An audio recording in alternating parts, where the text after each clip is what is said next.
ایک رات مولائے کائنات حضرت علی علیہ السلام اور ان کے بہت ہی وفادار غلام قمبر شہر کی گلیوں میں گھوم رہے تھے تاکہ ضرورت مندوں کی مدد کر سکیں۔ اس وقت مولا علی علیہ السلام کے پاس کچھ کھانا اور ضرورت کی چیزیں تھیں جو وہ غریبوں میں تقسیم کرنا چاہتے تھے۔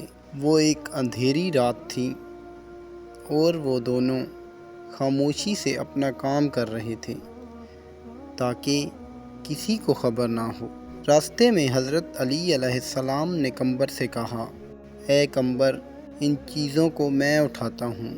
تو اس پر قمبر نے عرض کیا، یا امیر المومنین، یہ میرا فرض ہے، آپ کو آرام کرنا چاہیے۔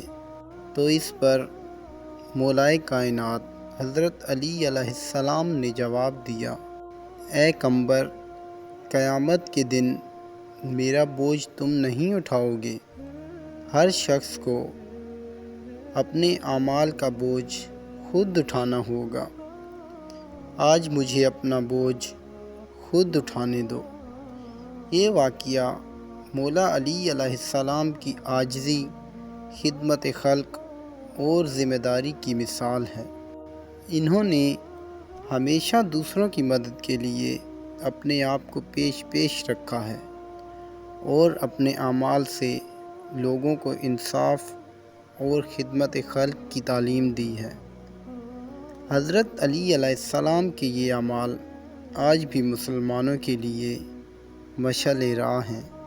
مزید ایسی اسلامک ویڈیوز دیکھنے کے لیے میرے چینل کو سبسکرائب کریں اور بیل آئیکن کو پریس کریں۔